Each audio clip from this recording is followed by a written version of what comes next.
Hello guys, how are you? Welcome to the channel and start new lesson. Lesson 11 Grandchildren by surprise. यहाँ पर grandchildren मतलब होता है पोते और सरप्राइज मतलब होता है उपहार। तो किसके द्वारा उपहार मिला? पोते के द्वारा उपहार। ठीक है, देखो यहाँ पे बोल रहा है is there any old couple. क्या यहाँ पर कोई है? ओल्ड कपल मतलब पुरानी बूढ़ी दंपति या पुरानी दंपति इन योर विलेज, तुम्हारे गांव में, हु लिव अलोन, जो अकेले रहते हो, विदाउट, बिना, चिल्ड्रन, बच्चे के या पोते के। आपके गांव में कोई ऐसा है जो बूढ़े बूढ़ी दंपति हो जिसके ना तो कोई बेटे हैं ना ही कोई पोते हैं? कोई ऐसा है तो ऐसा पूछ रहा है ये। ठीक है, क्योंकि ये उसी से रिलेटेड स्टोरी है। Down the block at 1814 beach Avenue, यहाँ तक का ये पूरा क्या है, एड्रेस है। ठीक है, तो ये किसी दूसरे देश का होगा ये एड्रेस, जैसे हमारे में होता है ना कि ये मोहल्ला वो मोहल्ला, ये नगर, ऐसी टाइप का उधर का। ठीक है, down the block at 1814 beach avenue. ठीक है, ये पता है। Lived Mr and Mrs Newton, मतलब इस जगह पर कौन रहता था? Mr and Mrs Newton. ठीक है, सी वॉज, देखो सी वॉज शॉर्ट, अभी इसमें मिसेस न्यूटन की बात हो रही है। सी वॉज शॉर्ट, वो बहुत ही छोटी थी। एंड राउंड, राउंड मतलब गोल मटोल थी। एंड नीट, और स्वच्छ थी Mrs Newton.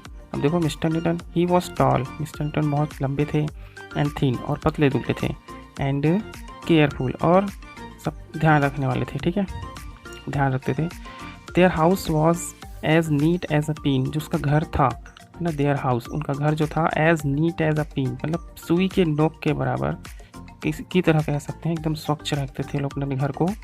Not even a shoes was out of place, not even मतलब यहाँ तक की, जो इवन मतलब होता है यहाँ तक की, जो शूज़ है, शूज़ मतलब जूते हैं, वो भी जो है वॉज आउट ऑफ प्लेस मतलब अपनी जगह से बाहर नहीं रखा रहता था।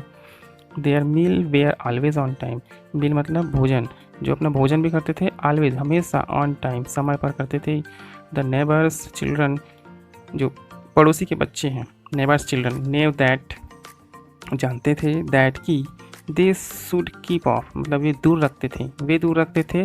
देयर ग्रॉस मतलब जो घर के सामने जो घास रहता है ना, वे उनसे दूर रखते थे। किनको दूर रखते थे? पड़ोसी के बच्चों को। ठीक है, when they stepped on it, जब वे वहाँ पर चलकर आते थे, स्टेप्ड मतलब चलकर आना बोल सकते हैं। When they stepped on it, जब वे चलकर आते थे, कौन आते थे? बच्चे लोग उस घास पे। तो mister Newton did not like it, मतलब मिस्टर न्यूटन को बिल्कुल ये पसंद नहीं था। ठीक है, the Newton's didn't know much about children, मतलब जो न्यूटन्स थे दोनों, मतलब दंपति थे, डिडंट नो नहीं जानते थे। क्या नहीं जानते थे? मच अबाउट चिल्ड्रन, बच्चों के बारे में ज़्यादा नहीं जानते थे। बट लेकिन दे डिड नो, लेकिन वो इतना ज़रूर जानते थे, दैट की चिल्ड्रन मेक नॉइस, मतलब जो बच्चे हैं क्या करते हैं? नॉइस करते हैं, बहुत शोरगुल करते हैं, हल्ला करते हैं। They know children are likely, मतलब ये जानते थे कि बच्चे ज़्यादातर, लाइकली मतलब ज़्यादातर जो है, नेव children are likely to mess up, mess up मतलब गंदगी कर देते हैं। द हाउस, पूरे घर को गंदा कर देते हैं। स्पिल थिंग्स, और स्पिल मतलब बिखेर देना, वस्तुओं को बिखेर देना, और चीज़ों को क्या कर देते हैं? बिखेर देते हैं। मतलब उनकी एक सोच थी कि बच्चे ऐसा करते हैं, शोर करते हैं, घर को गंदा कर देते हैं और चीज़ों को बिखेर देते हैं।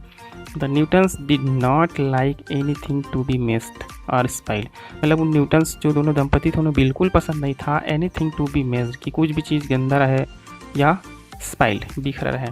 दे liked everything to be just so, वे चाहते थे, उन्हें पसंद था एवरीथिंग सब कुछ जो है, टू बी जस्ट सो सब कुछ, जस्ट सो का मतलब होता है एक तरह से व्यवस्थित रहे, सब चीज़ अपनी जगह में सही सही जगह पर रहे। ठीक है, did the Newton's like children, अब देखो इनकी यहाँ पे क्वेश्चन पूछ रहा है क्या न्यूटन्स को बच्चे पसंद थे? इतने सारा हम लोग पढ़े उसके हिसाब से तो उन्हें बच्चे बिल्कुल पसंद नहीं थे। ठीक है, the Newtons were busy doing things all day long, जो न्यूटन्स थे, दोनों दंपति थे, वेयर बिजी हमेशा व्यस्त रहते थे, डूइंग थिंग्स मतलब कुछ भी चीज़ करते हुए, ऑल डे लॉन्ग पूरे दिन मतलब कुछ न कुछ करते हुए क्या रहते थे? वे व्यस्त रहते थे।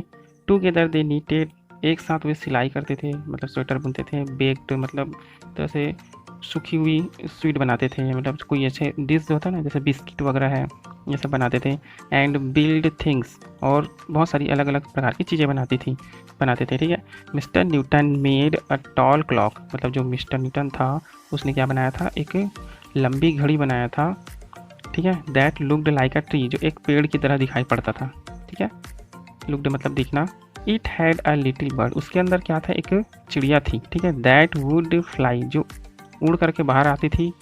एंड सिंग स्वीटली, और मतलब मीठे स्वर में गाती थी, ठीक है। तो मतलब उस तरह एक तरह से पेड़ की तरह घड़ी बनाया हुआ था।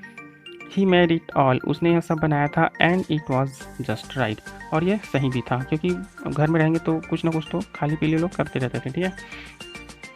एवरीथिंग, सब कुछ जो है अबाउट द न्यूटन्स, मतलब सब कुछ जो न्यूटन, उन दोनों न्यूटन के बारे में जो बताया जा रहा है। लिप्स वॉज क्वाइट, सब कुछ शांत और ध्यानपूर्वक और स्वच्छ था। मतलब अभी तक जितना भी सुने हो क्या है, ये स्वच्छ है, शांत है और एकदम केयरफुल है ना। वन आफ्टरनून, एक दोपहर को, the Newtons got a letter, Newtons को क्या मिला, एक लेटर मिला। Mr Newton open it, Mr Newton ने उसे खोला। इट राइट अवे, तुरंत, और for they did not get many letters, मतलब वहाँ पर कोई और लेटर नहीं था। मतलब जो घर के सामने जो एक लेटर बॉक्स रखा रहता है ना, उसमें लेटर में और कोई लेटर नहीं था, ओनली एक ही लेटर था उसमें, ठीक है। चलिए देखते हैं लेटर में क्या लिखा है। लेटर कहाँ से आया, देखो मैड्रिड से आया है। कब आया था, 30 सितंबर 2003। देखो इसमें क्या लिखा है, डियर ग्रैंड माँ एंड ग्रैंड पापा, मतलब प्यारी दादी और दादाजी। सरप्राइज़, सरप्राइज़ क्या मिलने वाला है, मतलब एक चौंका देने वाला उपहार मिलने वाला है।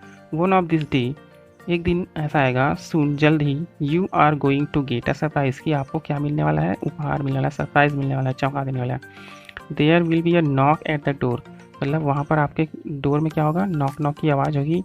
व्हेन यू ओपन इट, जब उसे आप खोलोगे दरवाजे को, जब दरवाजे को कोई खटखटाएगा और आप खोलोगे, there will be all of us, वहाँ पर हम सब एक साथ होंगे। मतलब वो है कि, मतलब इस पत्र में ये बताया जा रहा है कि वो लोग आने वाले हैं, कभी भी आ सकते हैं। और लास्ट क्या लिखा है, लव एंड किसेस, प्यार और बहुत सारा पप्पी सप्पी, ठीक है। यूर ग्रैंड चिल्ड्रन, आपके पोते, ठीक है। हाउ कैन दिस बी, अब देखो ऐसा पत्र आया क्योंकि वो एकदम से चौंक गए। हाउ कैन दिस बी, मतलब कहने का मतलब ये है कि ये कैसे हो सकता है। आस्क्ड मिस्टर न्यूटन, ऐसा मिस्टर न्यूटन कहता है, ठीक है। क्या कहता है, हाउ कैन दिस बी, ये कैसे हो सकता है, मतलब जब उसको ये पता चला पत्र में कि वो उसके पोते आ रहे हैं, ठीक है। We have no grandchildren, हमारे तो कोई पोते ही नहीं हैं। Somebody is playing a joke on us, किसी ने हमारे साथ जोक किया है, मजाक किया है। समबडी मतलब किसी ने, ठीक है। Mister Newton said, mister Newton कहता है, it's not a funny joke, मतलब it's not a funny joke, मतलब ये किसी तरह का मजाक नहीं है। वेन दे नॉक, जब दरवाज़ा खटखटाएगा कोई, वी जस्ट वांट आंसर, मतलब हम उत्तर ही नहीं देंगे, द डोर, दरवाज़ा ही नहीं खोलेंगे, ठीक है। Children make a lot of noise and mess, बच्चे जो है बहुत ज़्यादा आवाज़ करते हैं और गंदगी फैलाते हैं, ऐसा न्यूटन का कहना है। मतलब जब कोई दरवाज़ा खटकाएगा तो हम खोलेंगे ही ना। द नेक्स्ट मॉर्निंग, अब देखो वो दिन बीत गया। द नेक्स्ट मॉर्निंग, अगली सुबह, मिसेस न्यूटन थी, श्रीमती न्यूटन थी, गॉट आउट हर मिक्सर, अपना जो सामग्री है मिक्सर, उसको लेकर के आई, ठीक है। I will make some cookies, मतलब मैं कुछ कुकीज़ बनाती हूँ, बिस्किट बनाती हूँ फॉर द ग्रैंड चिल्ड्रन, ठीक है। अब देखो उनको पता भी है कि हमारे कोई पोते है ही नहीं है, और पत्र भी उसको कंफर्म नहीं है, फिर भी वो जो श्रीमती न्यूटन है क्या बना रही है, बिस्किट बना रही है। क्यों बना रही है, देखो, I will make some cookies for the grandchildren, मैं कुछ बिस्किट्स बनाऊंगी, मतलब उन पोते के लिए। इफ़ दे कम, यदि वे आते हैं, सी सेड, ऐसा वो कहती है, ठीक है। The day went by and they waited for a knock, ठीक है। वो दिन, मतलब द डेज वेंट बाई, मतलब वो दिन बीत गया। दे वेटेड, उन्होंने इंतज़ार किया, दे वेटेड, बहुत ज़्यादा इंतज़ार किया, फॉर ए नॉक, कि कोई दरवाज़ा खटखटाएगा। बट नो वन केम, लेकिन कोई नहीं आया, ठीक है। फाइनली, अंत में, मंडे आफ्टरनून मतलब सोमवार की दोपहर को, मिस्टर न्यूटन कहता है, maybe we read the letter wrong, वो कहता है, मैं कहता हूँ कि हमने पत्र गलत पढ़ा है, ऐसा उसको लगता है ना, शायद हमने पत्र को गलत पढ़ा है, letter wrong. He read it again, वह उसे फिर से पढ़ता है। किसको फिर से पढ़ता है, उस पत्र को फिर से पढ़ता है। He looked at the letter a long time, वह पत्र को, मतलब लेटर को लॉन्ग टाइम, बहुत देर तक से देखता रहा। सो गाइस, ये वीडियो बहुत ही ज़्यादा लंबा हो गया था, इस कारण मैंने इसका आगे का भाग अगली वीडियो में डाल दिया है, तो आप लोग उसे जा कर के देख लीजिएगा। Thank you for watching. खुश रहिए, स्वस्थ रहिए, मस्त रहिए।